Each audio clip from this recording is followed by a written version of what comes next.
MJBulls is proud to produce the Raising Cannabis Capital podcast. Today's episode will begin after this brief message from our sponsor. This ain't no desk job, but it's what you got to do to scale up to this in a single growing season. It's how, in Oregon alone, we grew and harvested the single largest crop of CBG in the world. Grit, tenacity, hell, whatever you want to call it, the crew at Hamptown USA has it by the bucket load. Just getting our seeds in the ground back in spring and growing them till fall was nothing short of heroic. Propagation, planting, maintaining what we have, and building what we need. Trust me, this shit ain't easy. But when it comes to harvest time, our team bumps the bar up to a whole new level. Next comes processing. Everything but the top flower goes off to get turned into crude, distillate, isolate, and water-soluble ready. Our product, like our team, is nothing less than best in class. This plant has always had the power to change the world, but it needs people to make it happen. We're lucky to have those people right here at Hamptown USA.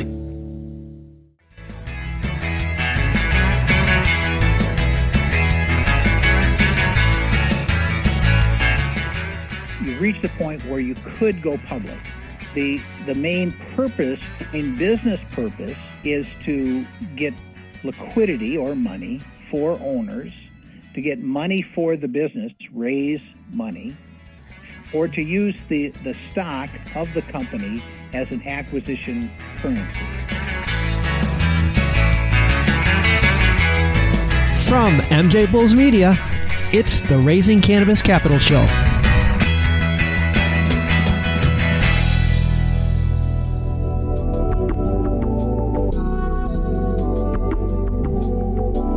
Hey Chet, thanks for being on the MJBulls podcast. Hi Dan, always great to talk to you.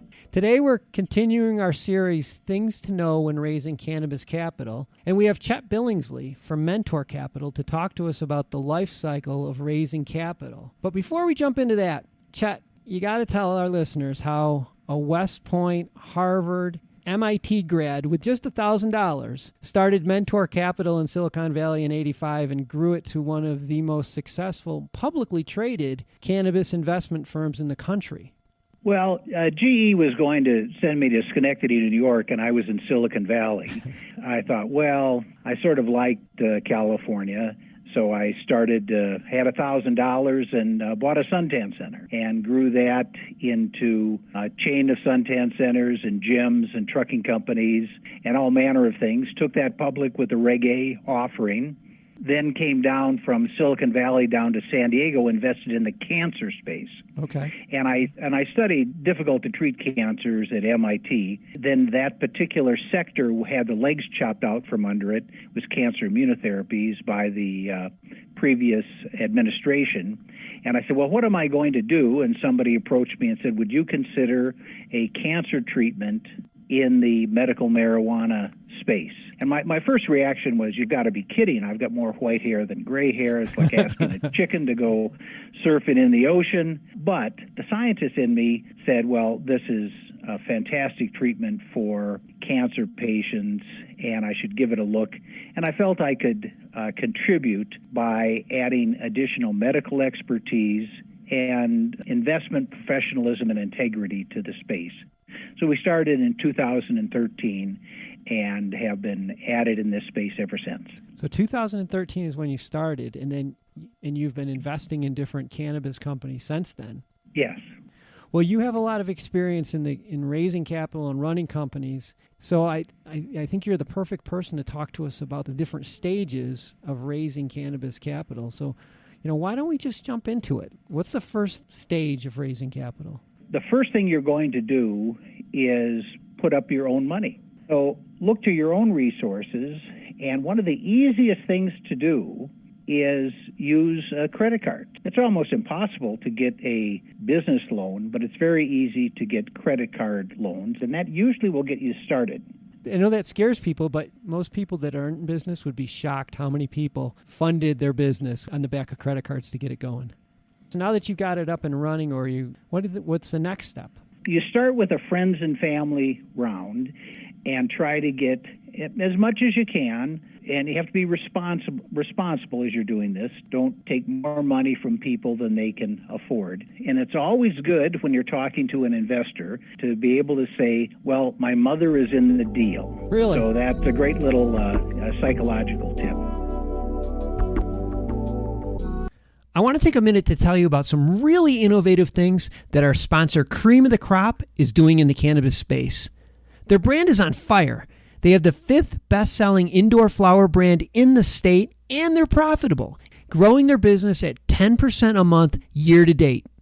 They're succeeding by helping cultivators turn profits through operation management and consulting in exchange for supply agreements. By bringing 30-plus years of cultivation experience, award-winning genetics, ultra-efficient SOPs, proprietary nutrient mixes, and their brand, they're able to help both operators who are new to the space and ones who want to just increase efficiency. In fact, they just increased profits for one of their clients by $700,000 per month. Just incredible. But what's really exciting is that they're expanding their highly scalable model beyond California. That's right, they're accepting applications across the country for 2021 and 2022 partnerships. Also, if you're planning to invest in cannabis, you should definitely look at Cream of the Crop because they're doing a capital round in early 2021 to help with their brand's national expansion. To learn more about partnering with Cream of the Crop or investing in their expansion, go to creamofthecropgardens.com. That's creamofthecropgardens.com. All right, so now that you're up and running, you have a track record of raising capital from people. Is at this point, do you start to reach out to some angel investors? The next step after this, you try to get an angel investor to sort of sponsor you. And it's important to recognize that the angel investors and any investor really are often making that investment for emotional reasons. It's not purely a numbers game. They want to sponsor the young kids and feel like they're being useful because they've had their success earlier in life. All right, so now you've used your credit cards, you've went through your friends and family, you have an angel investor. Next step. So at that time, there's private equity firms out there now, and they will want to give you money for a piece of your business. Usually the form that takes is convertible debt. So if you stumble, well, they still have you on the debt side, but they still get the upside if you do well. But by this point, you're looking at substantial expansion or acquisition. Now you've reached the point where you could go public. The main business purpose is to get liquidity or money for owners, to get money for the business, raise money, or to use the stock of the company as an acquisition currency. So really, it's mostly about getting money. After you're public, investment banks will work with you to do a secondary offering. So if you're working with a good investment bank, they will do that for you.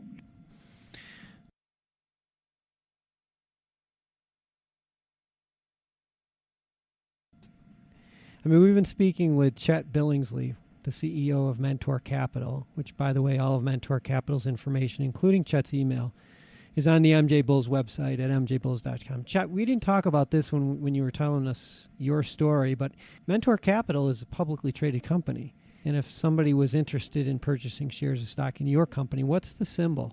The symbol is MNTR. It's just mentor without the vowels. Okay. And we've been talking about going public. And, of course, if somebody is interested in getting ready for sale, spin-off, or to go public, or to operate in a public environment, and they have sales already past $1 million a year, give us a call and we'll talk to you. Yeah, clearly you've been through this quite a few times. You've done it for yourself and you've done it for your clients. So you know your way around this process. Chet, a lot of good information. I really appreciate you taking the time to share this information with all of our listeners today. Thank you very much. Thank you, Dan. Good talking to you.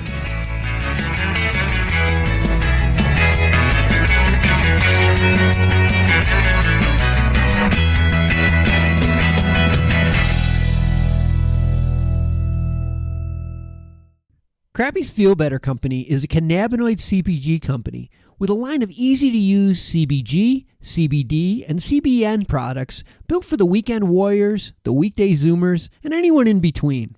Crappie's next-gen products incorporate pharmaceutical-derived chemistry to precisely blend minor cannabinoids and terpenes, creating a series of proprietary formulas for hyper-targeted use cases. Harnessing a team of experts with over 75 combined years of chemistry experience, the company relies on its novel solubility technology, state-of-the-art delivery, consistent results, and unique eye-catching branding to stand out from the crowd. Crappie's executive team and chemists have created a vast and diverse product pipeline to maintain relevance in a saturated market. To find out how you can participate in Crappie's Feel Better expansion, which includes major retail placements, university-executed clinical trials, IP and patent submissions, GMP and API scale-up, and international distribution, go to crappiesfeelbetter.com or on Instagram at crappiesfeelbetter. Today's show was made possible by the generous support of our sponsors, like Alt36, the country's premier blockchain payment processing platform that's providing dispensaries and its customers with a safe and secure payment option other than cash. To learn more, go to alt36.com.